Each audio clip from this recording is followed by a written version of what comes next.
যে কোনো show cause notice যদি কোনো পার্টি বিরোধী কাজের জন্য দেওয়া হয় কোনো সদস্য অথবা সদস্যকে, তাহলে তার উত্তর তাকে দিতে হবে এবং পরপর 3টি যদি এরকম শোকজ নোটিশ যায় তাহলে।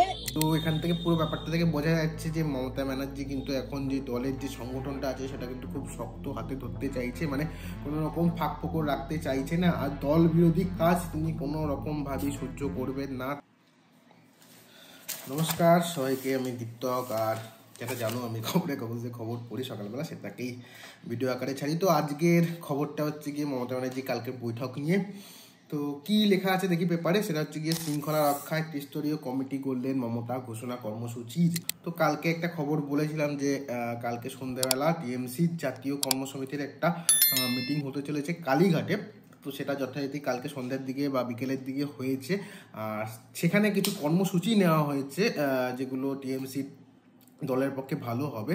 তো আমরা জানি যে কয়েকদিন আগেই পশ্চিমবঙ্গের 6টি বিধানসভা আসনে উপনির্বাচন হয়েছে, আর সেখানে টিএমসি একটা ভালো মার্জিনে জিতেছে, কোনো বিরোধী দল একটা সিটও পায়নি, মানে 6-0-তে টিএমসি কিন্তু সেই জায়গা থেকে জিতেছে। আর সেই জেতাটাকেই পাথেয় করে মুখ্যমন্ত্রী মমতা ব্যানার্জি দলের যে সংগঠন আছে সেই সংগঠনটাকে শক্ত হাতে ধরতে চাইছে। এই বৈঠকে বলা হয়েছে যে দল বিরোধী যে বা যারা এই কাজ করবে, মানে দলের বিপক্ষে গিয়ে কেউ যদি কোনো কাজ করে তাহলে দল কোনো রকম ভাবে সেটাকে মেনে নেবে না, কঠোর রকম শাস্তি নিতে কিন্তু দল পিছু পা হবে না। আর এর সঙ্গে অভিষেক বন্দ্যোপাধ্যায় যে সর্বভারতীয় সভাপতি টিএমসি, সেও বলেছে যে দলীয় এই শৃঙ্খলাকে কোনোভাবেই আপোষ করা হবে না। সোমবার দিন মানে হচ্ছে কালকে বিকেল বা সন্ধ্যাবেলা কালীঘাটে যে টিএমসির জাতীয় কর্মসমিতির বৈঠকটা হয়েছে, তাতে অন্যান্য অনেক কিছু জিনিস আলোচনা হয়েছে, কিন্তু সবচেয়ে বেশি যেটা গুরুত্ব পেয়েছে সেটা হচ্ছে দলীয় শৃঙ্খলার যে প্রসঙ্গটা। রিসেন্ট যে আরজি করের ঘটনাটা ঘটেছিল তারপর থেকে সাম্প্রতিক কাল পর্যন্ত দেখা গিয়েছে যে অনেক টিএমসির জনপ্রতিনিধি বা টিএমসির সাথে যুক্ত অনেক লোক তারা অনেক রকম বেফাস মন্তব্য করেছে, যার ফলে টিএমসি দলটাকে অস্বস্তিতে পড়তে হয়েছে। আর তাছাড়াও এই যে টিএমসির যে নেতৃত্ব আছে বা টিএমসির সঙ্গে যারা যুক্ত তারা এমন কিছু কথা বলেছে যেটা কিনা টিএমসির কাজ নিয়েও প্রশ্ন তুলেছে। তো এই সব ক্ষেত্রে বলা হয়েছে যে কোনোভাবেই সহ্য করা হবে না। এই অবস্থায় তৃণমূল নেতৃত্ব স্পষ্ট বার্তা, দল বিরোধী কাজ, বেফাস মন্তব্য করে দলকে অস্বস্তিতে ফেলা, একজন আরেকজনের বিরুদ্ধে মন্তব্য কোনোভাবেই করা যাবে না। শৃঙ্খলা ভাঙলে কড়া ব্যবস্থা নেওয়ার কথা বৈঠকে উল্লেখ করেন অভিষেক বন্দ্যোপাধ্যায়। তো শৃঙ্খলা ভাঙলে কি শাস্তি নেওয়া হবে সেটা কিন্তু জানিয়ে দিয়েছেন মমতা ব্যানার্জি। আর এই ব্যাপারটাতে মমতা ব্যানার্জি সাংবাদিকদের সামনে কিছু বলেননি, সাংবাদিকদের সামনে এসে বলেছেন চন্দ্রিমা ভট্টাচার্য। এখানে বলা হয়েছে যে কেউ যদি কোনো ভুল করে তাকে শোকজ করা হবে, আর 3টে শোকজের উত্তর যদি সেই নেতৃত্ব বা সেই দলের সঙ্গে যুক্ত মানুষটি দিতে না পারে তাহলে তাকে সাসপেন্ড করা হবে। তো আর কি কি বলেছে চন্দ্রিমা ভট্টাচার্য তোমরা শুনে নাও সেটা। আমাদের নতুন সংযোজন হয়েছে কর্মসমিতিতে সংযোজনে রয়েছে বিমান বন্দ্যোপাধ্যায়, ডক্টর মানস ভুইয়া, মালা রায়, কল্যাণ বন্দ্যোপাধ্যায় এবং জাভেদ খান। এই 5 জন নতুন সংযোজন হয়েছেন। হ্যাঁ, নিশ্চয়ই। এটা হলো বিমান বন্দ্যোপাধ্যায়, ডক্টর মানস ভুইয়া, মালা রায়, কল্যাণ বন্দ্যোপাধ্যায় এবং জাভেদ খান।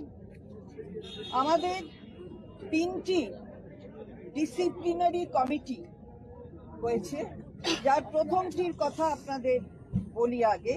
সেটা হলো পার্লামেন্টে 3টি হয়েছে, একটি হচ্ছে সংসদে, একটি হচ্ছে বিধানসভা এবং আরেকটি হচ্ছে দলের। প্রথমে পার্লামেন্টের যে কমিটি হয়েছে ডিসিপ্লিনারি কমিটি, তাতে রয়েছেন সুদীপ বন্দ্যোপাধ্যায়, ডেরেক ওব্রায়েন, কাকলি ঘোষ-দস্তিদার, কল্যাণ বন্দ্যোপাধ্যায় এবং নাদিমুল হক। এই 5 জন রয়েছেন এবং খুব গুরুত্বপূর্ণভাবে বলা হয়েছে 3টির ক্ষেত্রেই যে 3টি এই যে আমাদের এই কমিটিগুলো তৈরি হয়েছে 3টির ক্ষেত্রেই খুব জোরদার ভাবে বলা হয়েছে যে কোনো শোকজ নোটিশ যদি কোনো পার্টি বিরোধী কাজের জন্য দেওয়া হয় কোনো সদস্য অথবা সদস্যাকে, তাহলে তার উত্তর তাকে দিতে হবে এবং পরপর 3টি যদি এরকম শোকজ নোটিশ যায় তাহলে সেই সদস্য অথবা সদস্যা সাসপেন্ডেড হবে। অর্থাৎ এটা আমি পার্লামেন্ট বললাম, কিন্তু এই নিয়ম সকলের ক্ষেত্রেই আছে।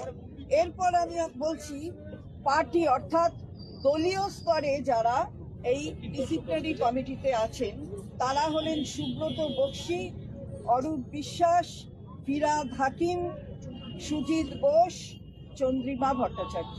এই 5 জন এই পার্টির ডিসিপ্লিনারি যে কমিটি তাতে রয়েছেন।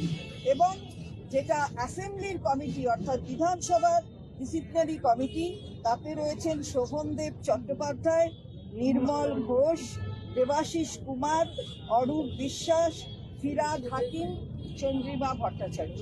এবং আগেই যেমন বলেছি 3টি এই ডিসিপ্লিনারি কমিটির ক্ষেত্রেই কিন্তু এগুলো প্রযোজ্য।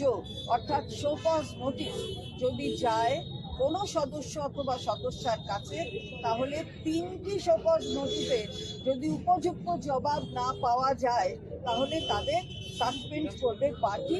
এটা খুব গুরুত্বের সঙ্গে পার্টি বিবেচনা করে এই ডিসিশন অর্থাৎ আজকে কর্মসমিতির এই বৈঠক থেকে এই সিদ্ধান্ত নেওয়া হয়েছে। আর দলীয় সূত্রের খবর যে একাধিক বিধায়কের কাজকর্মে কিন্তু ক্ষুব্ধ আছেন মমতা ব্যানার্জি। কারণ মমতা ব্যানার্জির কাছে খবর এসছে নাকি অনেক বিধায়ক এমন আছেন যারা বিধানসভায় এসে যা সই করে চলে যাচ্ছেন বা কোনো কাজবাজ করছেন না, সেক্ষেত্রে তাদের কিন্তু একটা সংকেত দিয়ে দিল মানে সংযত যাতে হয়ে যায়।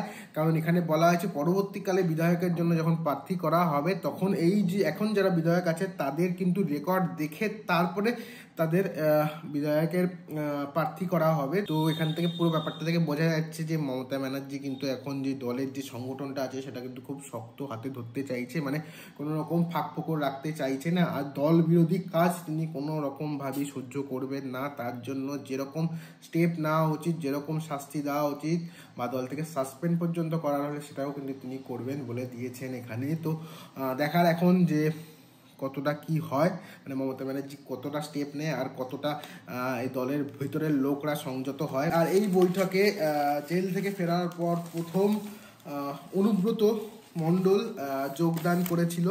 তো এখানে সেটাই আছে মমতা অনুব্রত সাক্ষাৎ বৈঠকে। তো এখানে দেখাও গেছে ভিডিওতে যে অনুব্রত মণ্ডল এখানে বসে আছে। আর এখানে খবরে বলেছে যে অনুব্রত মণ্ডল খুব একটা কারোর সঙ্গে কথা বলেনি, আর এটাই প্রথম দেখা ছিল জেল থেকে ফেরার পর মমতা ব্যানার্জির সাথে। তো সেখানে মমতা ব্যানার্জি তার খোঁজ খবর নেয়, তার শরীর কেমন আছে জানতে চেয়েছিল। আর শেষের দিকে নাকি মমতা ব্যানার্জি তাকে বলেছে যে ভালো করে দলের হয়ে কাজ করতে হবে।